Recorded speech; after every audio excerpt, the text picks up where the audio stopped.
Plusieurs dizaines d'années au Mahon Meir, artiste peintre international, président de l'association Orod Vekelim. Voilà, Rav Keila, Rav Yoel, est-ce que j'oublie quelque chose? Il n'y a pas de souci, on commence le cours. Ezrat Hashem, merci à tous, merci à vous, merci à Johan, merci à David, merci à tous les rabbanim qui participent aujourd'hui à cette belle journée de préparation à cette fête qui est une double fête, puisque nous avons tous la tendance de croire qu'il s'agit seulement de Pessah, mais en fait la fête de Pessah ne dure qu'un jour, alors que le reste s'appelle Chag HaMatzot, ne s'appelle plus le Chag HaPessah.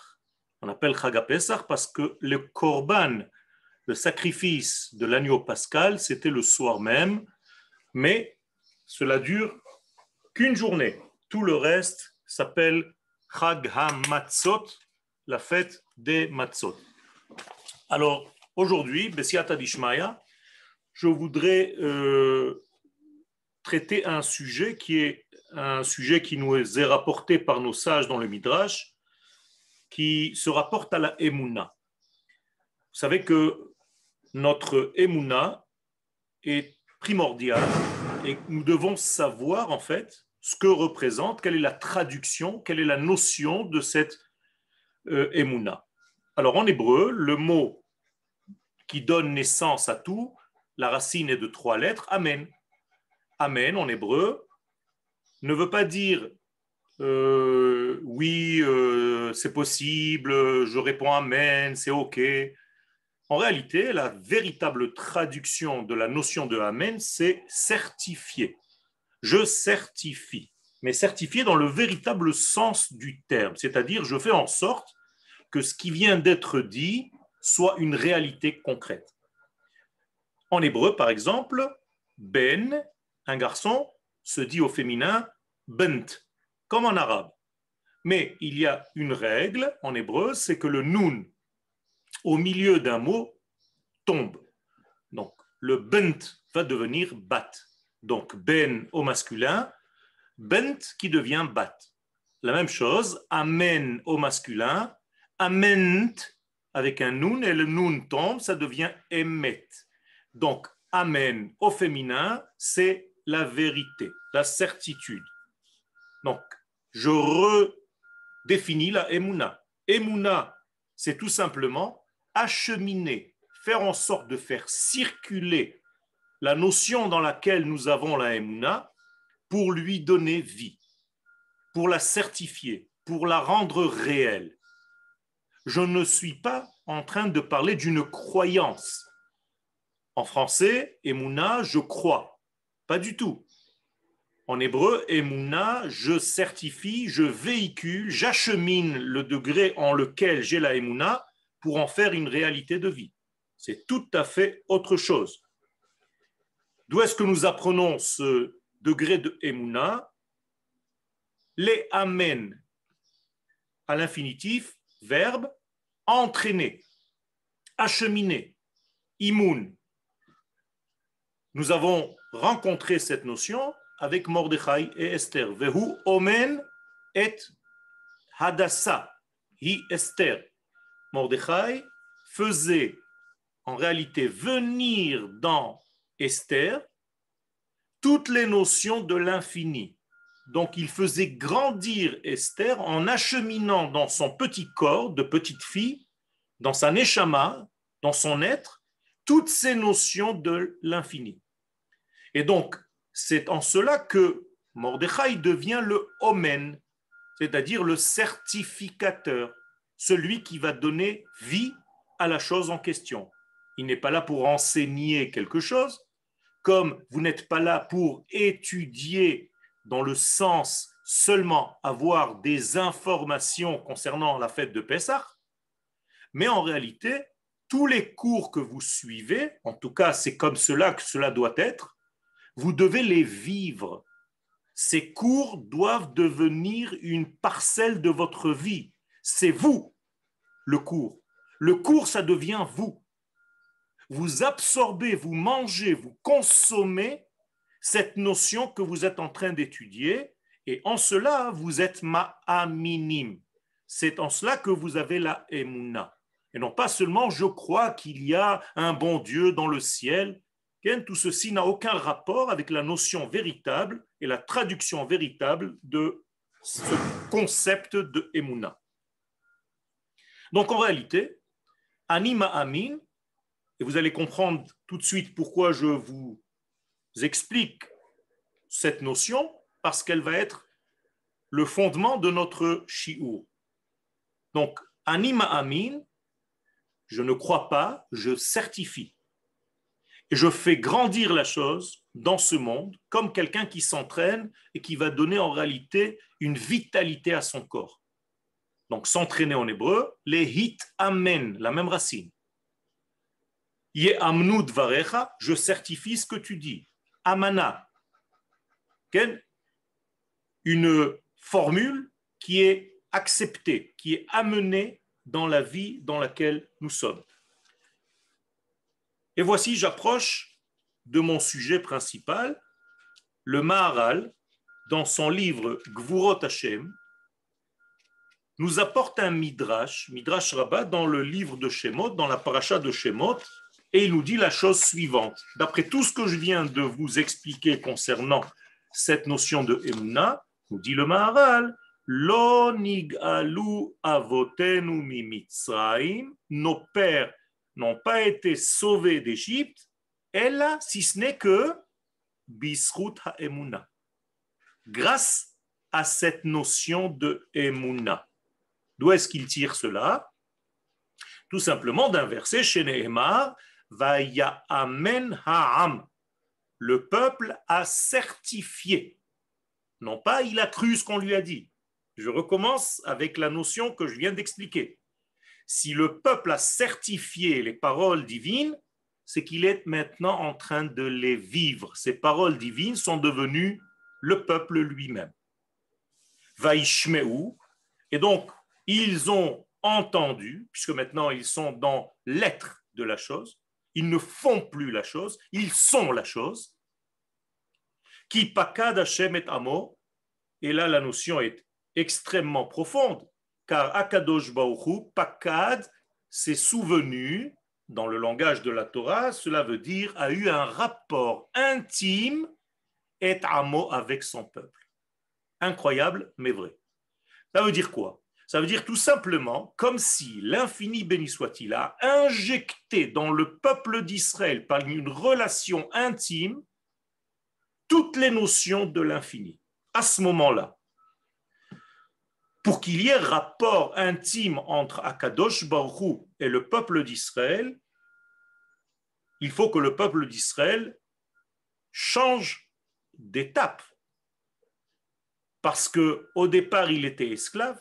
Après, il était le fils d'Akadosh Baruch Hu, Bani Matem Lashem Elohechem.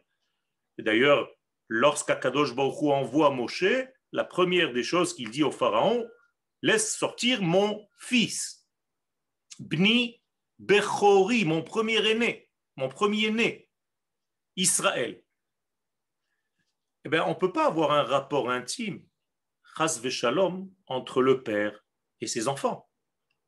Moralité, si la Torah utilise qui pakad Hashem et amo, qu'Akadosh Baruch Hu a eu un lien, une liaison intime, profonde avec le peuple d'Israël, c'est que le peuple d'Israël, au moment de la sortie d'Égypte, est devenu l'épouse d'Akadosh Baruch Hu. Vous voyez, on est passé d'un état d'esclavage, on est monté à un état de fils, et on arrive à un état supérieur de Knesset Israël Bat Zugo Shel Hakadosh Baruch Hu. L'Assemblée d'Israël, la partenaire, la femme, le côté féminin d'Akadosh Baruch Hu. De la même manière que la femme révèle l'homme avec lequel elle est mariée, le peuple d'Israël, sa fonction est dès lors de révéler son mari, Akadosh Baruch Hu, dans le monde. C'est ce qu'on appelle les Hagid Baboker Chasdecha. Les Hagid, ce n'est pas seulement dire, mais faire acheminer, faire comme des guidim, comme des veines, comme des tendons qui acheminent les éléments supérieurs dans le monde. D'ailleurs, de là vient le mot Haggadah. La Haggadah de Pessah n'est pas une diction seulement, mais un acheminement, les Haggid, comme guider en français. D'ailleurs, le mot guide en français a pris naissance de ce fameux guidage dont Akadosh Baruch Hu nous parle. Nous sommes ici donc dans une nouvelle constellation. Le peuple d'Israël s'avère être l'épouse, pas moins que cela, des valeurs de l'infini. C'est-à-dire, on n'arrive même pas à comprendre ce que cela veut dire. Mais toujours est-il que la Torah est très précise dans ses mots. La sémantique est tellement supérieure dans la Torah qu'on ne peut pas dire un mot à la place d'un autre. Et donc, si Akadosh Baruch Hu nous dit dans la Torah, Vaya'amen ha'am, le peuple, non pas a cru, mais a certifié le divin, c'est que le divin passe par ce peuple. Et ce peuple seul est capable de certifier l'infini. Moralité, toute la sortie d'Égypte est un grand tri. Qui, parmi les nations du monde, va être le porteur du message de Dieu sur terre?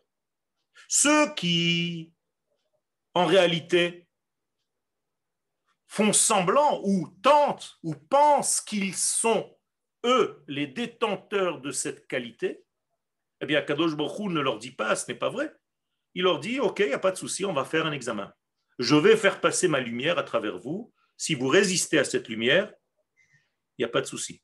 Mais attention, si vous n'êtes pas porteur ou capable de porter cette lumière, vous allez exploser, littéralement. Car ma lumière est tellement infinie que seul celui qui a la résistance adéquate pour tenir face à cette lumière pourra vivre et prolonger, certifier, Emouna, ma grandeur divine. Et les Égyptiens qui pensaient que c'était eux les porteurs de ce message, bien entendu, étant donné qu'ils n'ont pas les ustensiles capables de tenir cette intensité de lumière divine, vont littéralement exploser. Ve'en bait asher en sham met. Il n'y avait pas de maison, il n'y avait pas de mort, tout simplement parce que personne n'était capable de véhiculer la lumière de Dieu sur terre, si ce n'est que le peuple d'Israël. Donc il y a ici, on peut résumer toute la sortie d'Égypte comme étant un choix divin qui est maintenant est en train de sortir à la grande réalité, à la grande lumière. On voit réellement qui, de tout le genre humain, est capable d'être le porte-parole de l'infini. Et ce porte-parole, c'est Israël. Israël va donc être capable de recevoir cette lumière. Non seulement Israël ne meurt pas, mais il continue sa vie et encore de plus belle. Tout simplement parce que maintenant il est traversé, acheminé, les Haggid, les Amen, par la lumière divine.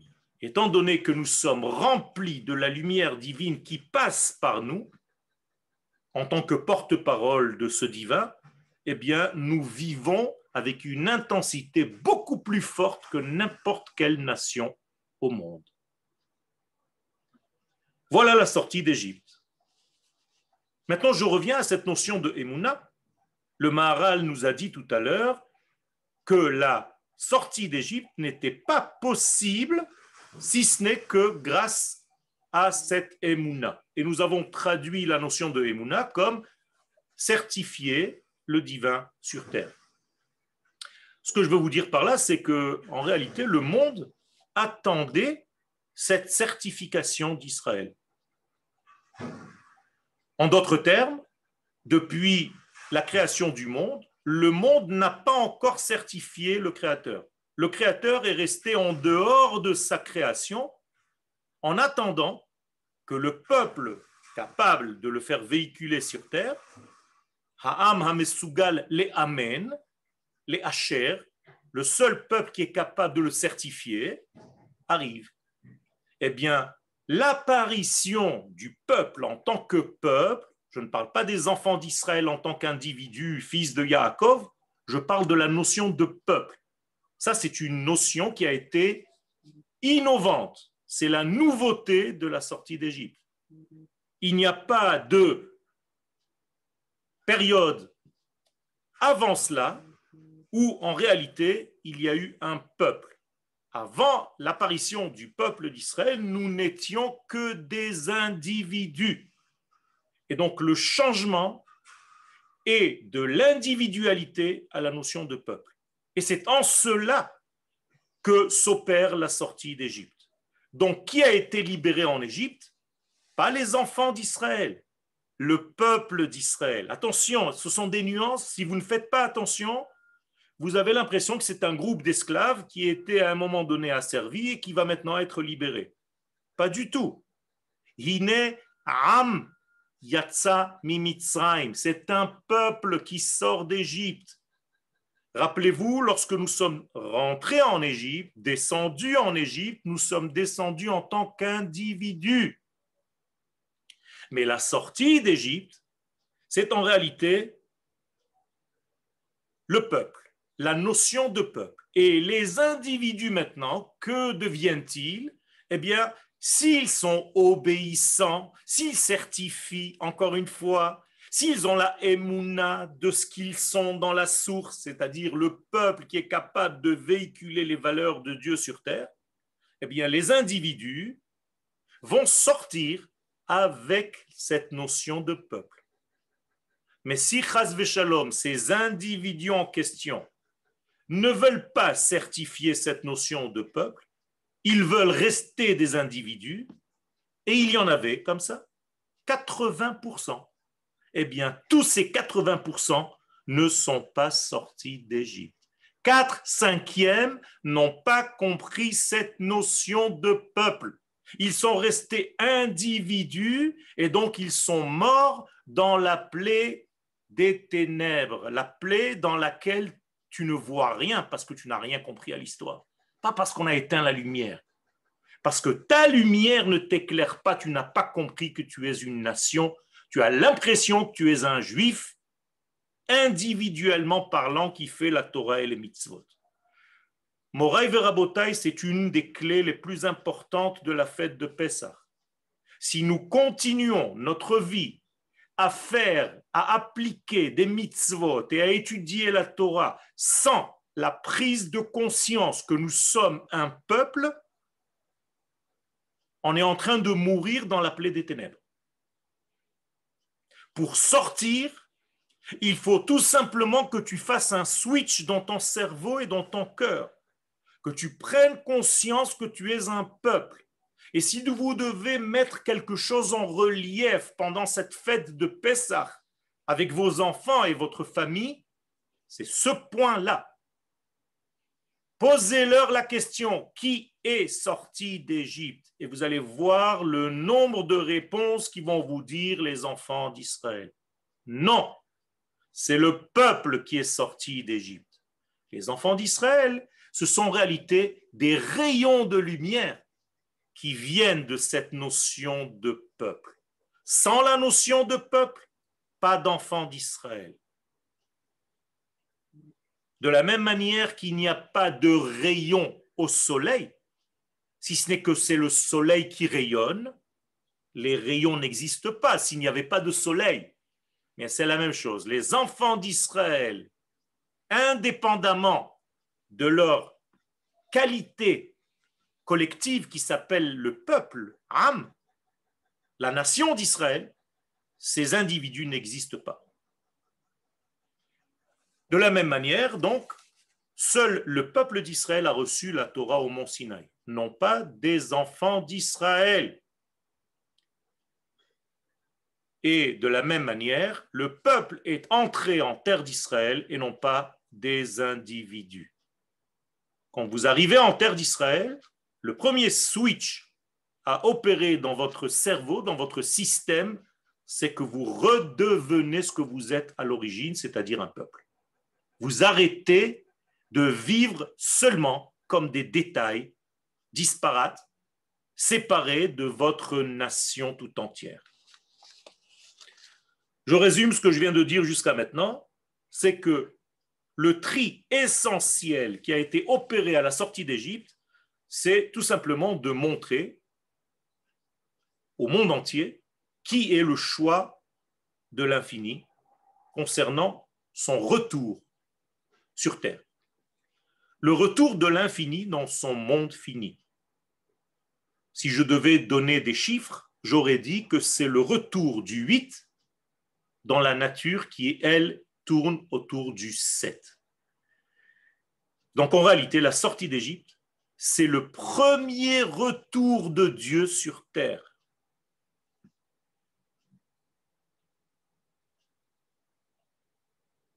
Ce retour de Dieu sur terre, cela veut dire le retour des valeurs transcendantes dans le monde immanent. Or, le pharaon était incapable de concevoir une force qui dépasse la nature. Pour lui, le plafond le plus élevé est encore un plafond naturel. Donc il connaît le nom de Elohim, mais il ne connaît pas, il refuse de reconnaître en réalité le tétragramme, le Yud, le He, le Vav et le He. Car ce nom-là, le tétragramme, c'est celui qui défie toutes les lois de la nature. Si tu crois, si tu certifies encore une fois, Emouna, c'est pas croire en, mais certifier ce nom, c'est que toi-même, tu peux justement défier toutes les lois de la nature. Or, le peuple d'Israël est ainsi fait. Il a été créé de cette catégorie-là, comme celui qui est capable de défier les lois de la nature, de sortir des lois de la nature, de s'extirper des contextes naturels qui étouffent l'homme dans un tiroir naturel circulaire. Le monde est une bague. Le monde est un cercle. Si tu n'arrives pas à comprendre et à toucher la tangente, la ligne droite à l'intérieur de ce cercle, tu tourneras en rond toute ta vie. Le peuple d'Israël est donc celui qui a reçu la droiture divine afin de montrer le chemin à toute l'humanité, pas seulement à Israël, pour qu'il y ait reconnaissance et connaissance de toutes les nations du monde de ces valeurs droites de l'infini. Car seuls nous, ici, à l'intérieur de ce grand cercle, nous sommes en réalité enchaînés dans les lois de ce cercle. En hébreu, teva, la nature, c'est aussi se noyer, litboa. C'est-à-dire nous sommes noyés dans les lois de la nature. Or, le premier enfant, qui est déjà la racine d'Israël, né de Abraham et de Sarah, s'appelle Yitzhak. Traduction, celui qui est capable de sortir des lois de la nature. C'est ça la traduction du mot Yitzhak. C'est Chok, celui qui sort des lois. Moralité, le premier Israël de l'histoire est un enfant qui fait rire, tzrok, parce qu'il est tzé-chok, parce qu'il sort des lois de la nature et que les hommes et les femmes ne comprennent pas cette notion, donc on fait rire tout le monde. On est en réalité des extraterrestres qui sommes sur Terre pour acheminer, Emouna, des valeurs de l'infini, de l'ordre du chiffre 8, 9 et 10, dans un monde dans lequel nous sommes tous liés au chiffre 7, en d'autres termes, aseptisés. Voilà. Faire rentrer les valeurs de l'infini dans ce monde fini, voici le programme de la sortie d'Égypte. Oubliez l'histoire d'un peuple asservi au pharaon, comme dans les films où on vous frappe. Ce n'est pas ça le secret de la sortie d'Égypte. Le secret de la sortie d'Égypte, c'est enfin sur terre apparaît un peuple hors nature, qui peut être aussi dans la nature, et donc qui fait le lien entre ce qui est hors nature et la nature. La fameuse échelle de Yaakov dans son rêve. Une échelle qui touche les cieux, qui touche en même temps la terre. Voilà le peuple d'Israël. Nous sommes cette échelle. Et lorsque cette échelle va apparaître au moment de la sortie d'Égypte, car encore une fois, c'est en cela que se cache la vérité et l'essence même de la sortie d'Égypte, c'est que apparaît dans le monde cette notion de peuple qui est capable de faire ce travail. Eh bien, en réalité, ça libère qui? Pas seulement le peuple, mais Dieu lui-même.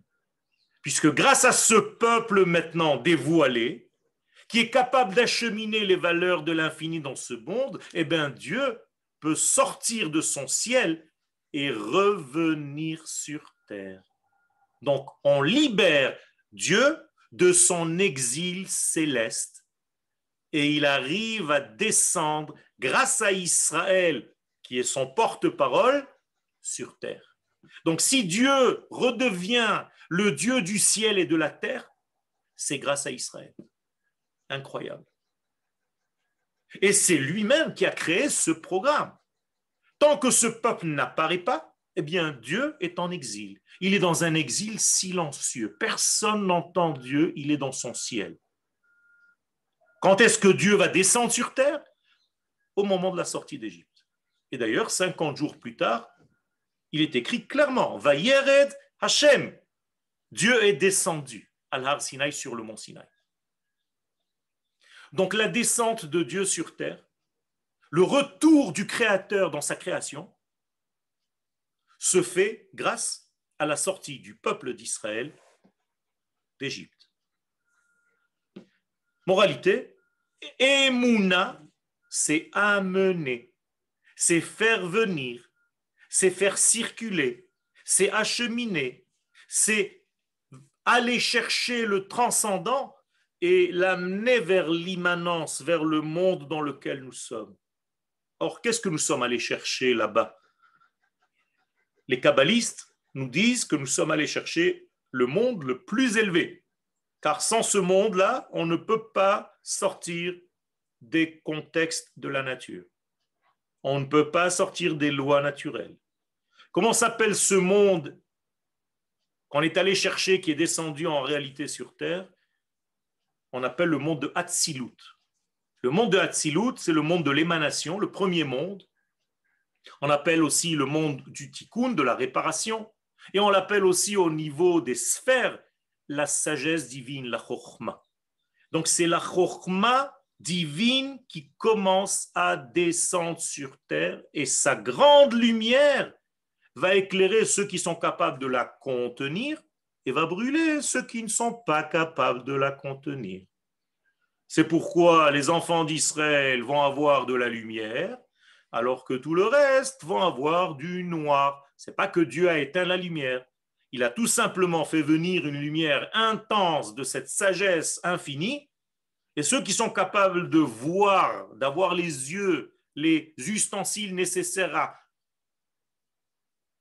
résister à cette lumière, vont vivre et vont voir. Alors que ceux qui ne sont pas capables de résister à cette lumière vont tout simplement être aveuglés et vivre dans un noir qu'on appelle Makat Choshech. La sortie d'Égypte est donc le dévoilement de la grande lumière qu'on appelle la Chokhma. Et cette Chokhma se réalise dans une action, dans des actions, puisque nous disons tous dans la Tfila, Kulam bechokhma asita. La Chokhma a une qualité extraordinaire, c'est qu'elle est capable de devenir une action. C'est-à-dire que la Chokhma est un tikkun. Akadosh Baruch Hu, avec sa Chokhma, eh bien, il change la réalité d'en bas. D'ailleurs, un Talmid Chacham, qu'est-ce que ça veut dire? Comment est-ce que vous dites au féminin Belashon Nekeva Talmid Chacham? Les gens pensent Talmida Chachama. Pas du tout. Talmidat Chacham. Ça change complètement toutes les notions. C'est-à-dire que c'est une élève de la sagesse du Chacham, du grand Chacham. Et quelle est la qualité d'un Talmid Chacham ou d'une Talmidat chacham, c'est que le shiur ne reste pas au niveau de l'esprit. Ça devient une réalité de vie. Ça devient une transformation. Quand vous étudiez la Torah, vous devrez changer. Vous devez changer complètement dans votre conception de la vie. Vous devez changer complètement de ce que vous êtes. Si la Torah ne fait pas en sorte de vous transformer, c'est que la Torah que vous étudiez n'est pas bonne. Zacha na'asetlo sam chaim. Quelqu'un qui étudie la Torah convenablement, eh bien sa Torah devient un élixir de vie.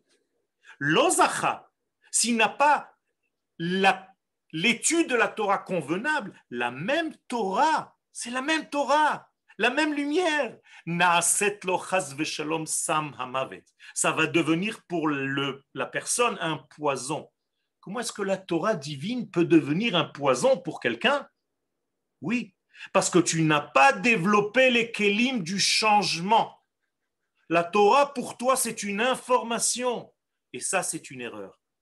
La Torah est là pour nous transformer, pour nous transcender, pour nous faire vivre le chiffre 8 dans le 7 de la nature dans laquelle nous sommes tous. Vous avez compris en réalité maintenant les paroles du Maharal qui nous a rapporté le Midrash. Bizchut ha'emuna nig'alu avotenu. C'est par la emuna que nous avons été sauvés. Qu'est-ce que ça veut dire? Par notre acheminement de ce degré divin, pas en restant inactif. Il fallait faire quelque chose pour devenir porteur de ce message. La preuve, c'est que pas tout le monde est sorti.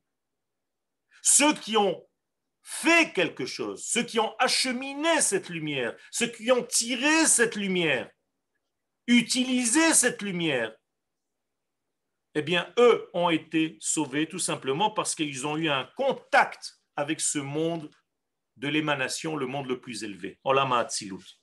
Et d'ailleurs, le Maharal là-bas nous dit, ou Bechesron Emuna, c'est la suite maintenant, la suite de ce qu'il a dit tout à l'heure, et en n'ayant pas la Emuna, Yesh Shi'abud, automatiquement tu restes et tu tombes en exil, tu es asservi.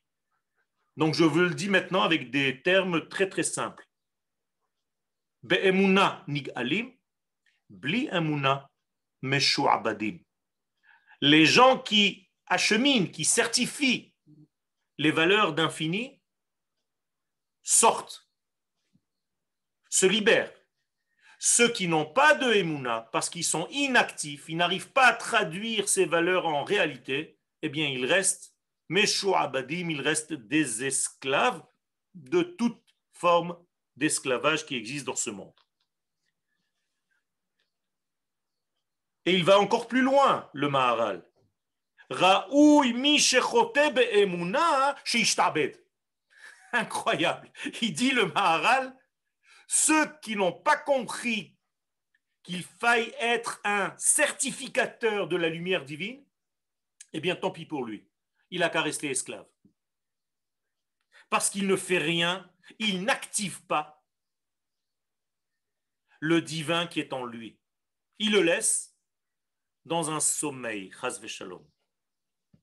Et il continue encore le Maharal, ou mi shezoche be'emuna ra'oui lecherut. Et celui qui a eu le mérite d'activer le divin, de le mettre en marche, de l'acheminer dans sa vie, eh bien lui, il est ra'oui, il est apte à être libéré. Pourquoi? Tout simplement parce qu'il a rencontré la liberté par absolu. En valeur absolue, la liberté, c'est Akadosh Baruch Hu. Akadosh Baruch Hu représente la liberté la plus grande.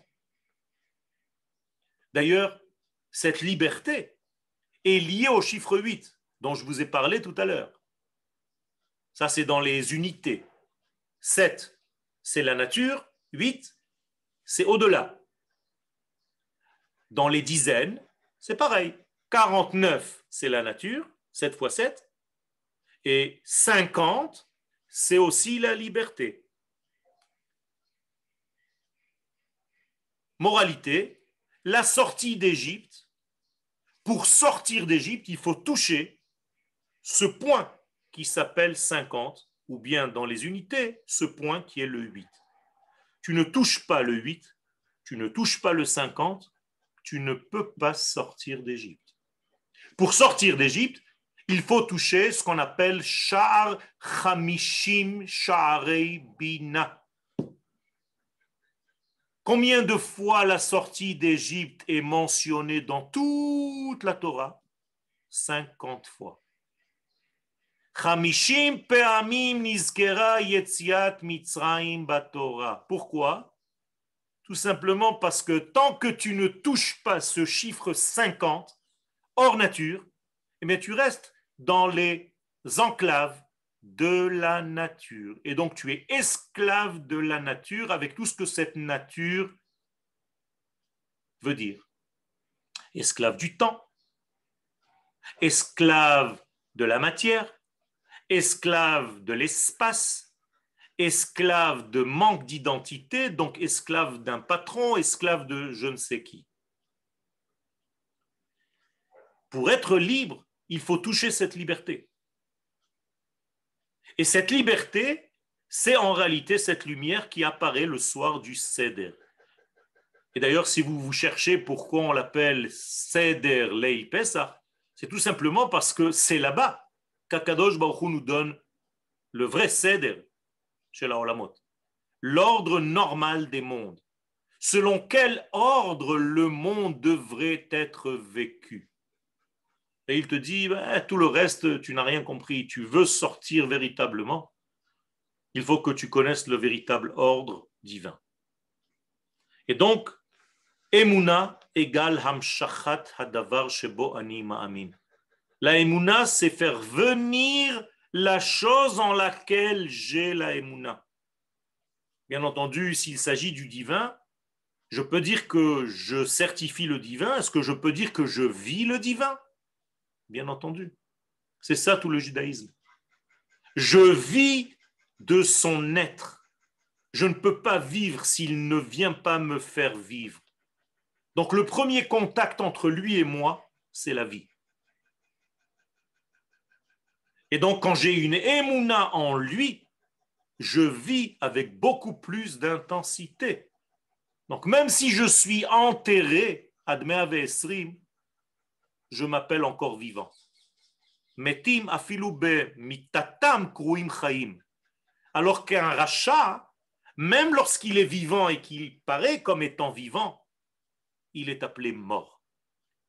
Parce qu'il ne vit pas l'intensité divine. Emouna égale donc certifié, réalisé. Les amen en hébreu, les asher. Ani me amen, ani ma amin, c'est la même chose. Ani ma amin be'emuna shlema be'biat HaMashiach. Qu'est-ce que ça veut dire? J'ai foi en la venue du Mashiach? Pas du tout. Je fais en sorte de réaliser le messianisme par mes actes, par ma pensée, par ma parole et par mes actions. Sinon, Rabbi Yehuda Halevi, dome ketziftzuf hazarzir vedibur atuki. Comme ça, il dit dans le Kuzari, Rabbi Yehuda Halevi, si tu dis Ani ma'amin be'emuna shlema be'biat HaMashiach, j'ai une foi complète, une conviction de l'avènement messianique, mais tu ne réalises pas le messianisme, cela ressemble à une parole de perroquet. Et Moshe, lorsqu'il est envoyé chez Paro pour libérer le peuple d'Israël, eh bien, il a peur. Il a peur et il dit à Kadosh Baruch Hu, Vaidaber Moshe lifnei Hashem, hen bnei Israël lo sham'u elai. Ve'ech yishma'eni Paro. Si le peuple d'Israël n'a pas de émouna, et pourquoi lo sham'u elai? Là même lo sham'u. Pourquoi le peuple d'Israël n'est pas capable d'entendre Moshe Rabbeinu? On est toujours chachamim chez les achar maaseh. Les gens qui vivaient à l'époque, ils avaient Moshe Rabbeinu. Et combien de personnes venaient au shiurim sur Zoom? 60, 70, 80. Aujourd'hui, si je vous disais qu'il y avait un shiur Torah de Moshe Rabbeinu, combien de personnes y aurait au shiur? Au moins 5 millions, non? Alors qu'à l'époque où Moshe est là, il est vivant. C'est bizarre. Sur 100 personnes, il n'y a même pas 20 qui viennent au shiurim. Tous les soirs, il y a un shiur de Moshe Rabbeinu au Bet Midrash de Yehuda, Be'eretz Goshen, à Kaal Muzman. 8h, 8h30, Moshe Rabbeinu, il est tout seul. Efshar le'atril, ma ta omer? Ah, David. Il a envoyé le lien Zoom. Le code, c'est 1, 2, 3. Alors, imaginez-vous un petit peu, mais c'est comme ça dans toutes les générations, Rabotai. On n'a pas conscience. Quand le Ari Akadosh donnait des cours, il y avait 10 Talmidim. Quand le Rav Kook donnait des cours, combien de gens venaient écouter? Quand Moshe Rabbeinu, c'est inimaginable. Et il dit à Kadosh Baruch Hu, Em lo sham'u elai. Là même lo sham'u, la Torah dit, mikotzer ruach ou me'avoda kasha. Mais c'est kotzer ruach. Il n'est pas marqué kotzer neshima. Non. Kotzer ruach. Ha-ruach, le souffle était katsar. Ça veut dire qu'il n'y avait pas de émouna. Ils avaient un souffle court. Il n'y avait pas de patience. Et Moshe, qui connaissait le secret de ce chiour que je suis en train de vous donner, que sans émouna, il n'y a pas de Géoula, eh bien, il est allé chez Akadosh Baruch Hu pour lui dire qu'est-ce que je fais, qu'est-ce qu'on fait? C'est pas possible. Je donne des shiurim, il n'y a personne qui vient. Ils ne veulent pas entendre ce que j'ai à leur dire. Ils ne sont pas disponibles. Il y a beaucoup de choses dans la tête. Je n'ai pas le temps, je n'ai pas la patience. Pashati et kutonti, echacha el bashena, rachatzti et raglai, echacha tan nefem. Je viens de sortir de la douche, je ne vais pas encore me salir. J'ai pas envie de sortir ce soir, je me suis mis en pyjama, je reste à la maison. Mais il y a un chiour de Moshe Rabbeinu. Oh ben demain, la semaine prochaine, Bezrat Hashem. On n'a pas compris ce secret. Et c'est en réalité ce secret-là que nous devons réparer à Pessah. Ne plus avoir un souffle court qui raccourcit la vie, mais avoir un souffle long. Arir anpin, velo zeir. Il faut grandir, il faut voir large, il faut sortir de la boîte de la nature. En hébreu, l'achshov michutz la kufsa. Ceux qui sont dans l'intérieur de la boîte naturelle ne peuvent rien faire. La même chose au niveau de l'ouverture de la mer. 7 jours après la sortie d'Égypte, il y a l'ouverture de la mer. Est-ce que la mer s'est ouverte? Non, pas tout de suite. Il fallait quoi? Certifier la possibilité que la mer s'ouvre. Comment? Rentrer dedans. J'ai la émouna, donc je certifie, je me lance à l'eau, je me jette à l'eau. Voilà l'expression, likpotz lamaim. Eh bien, tant que le peuple d'Israël ne fait pas cette action-là, likpotz lamaim, se jeter à l'eau, eh bien, l'eau ne se transforme pas en muraille. Encore une fois, bli emuna, maintenant vous avez compris la notion de emuna, bli le hacher etze, sans certifier cette possibilité que la mer s'ouvre, eh bien la mer ne s'ouvre pas. Akadosh Baruch Hu veut faire avec moi quelque chose, mais il me demande de commencer à faire quelque chose.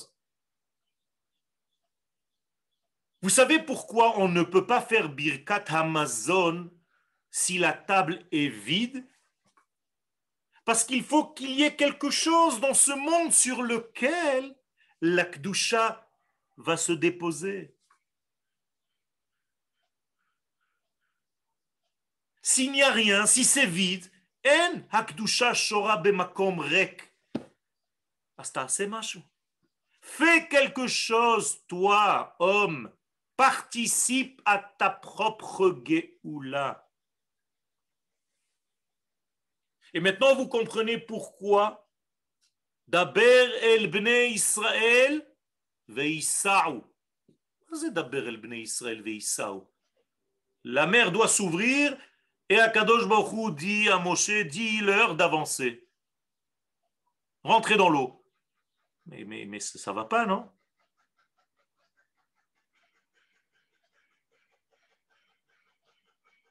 Oui, tu rentres dans l'eau. Si tu ne rentres pas dans l'eau, tu ne certifies pas, talomé hacher, talomé amen, l'eau ne s'ouvre pas, la mer ne s'ouvre pas. Donc maintenant, je vais conclure. Ce n'est pas qu'en ayant la Emouna, alors Akadosh Baruch Hu leur dit, ah, atem ma'aminim, alors je vais vous faire sortir d'Égypte. Non. La Emouna, c'est un cli dans lequel va s'habiller la Géoula. Vous avez compris? La Emouna, c'est un verbe, c'est une action. Les amen, mais amen. Im ani lo me'amen et dvar Hashem lo mitgashem. Je suis celui qui actionne, qui appuie sur le bouton pour que la chose se réalise. David, jusqu'à quelle heure on a? Je dois terminer là? Arabe, il vous reste 1 minute et demie. Heureusement que j'ai demandé. Tu vois, j'ai eu un Ruach HaKotage. Shalosh shekel. C'est pourquoi nous sommes en train de dire qu'il ne faut pas dire les choses seulement, il faut les vivre. Et c'est ce que Rabbi Akiva alav shalom a compris. Il a dit qu'il faut lire Shir HaShirim. Shir HaShirim, on le lit dans la Haggadah de Pesach et on le lit pendant Pesach. Parce que Shir HaShirim, c'est Kodesh Kodashim. Rabbi Akiva a compris le secret de Shir HaShirim, c'est qu'on est devenu, à ce moment-là, à la sortie d'Égypte, l'histoire d'amour d'Akadosh Baruch Hu. Nous sommes son histoire d'amour. Nous sommes sa femme, Ahavat Chayav shel Akadosh Baruch Hu.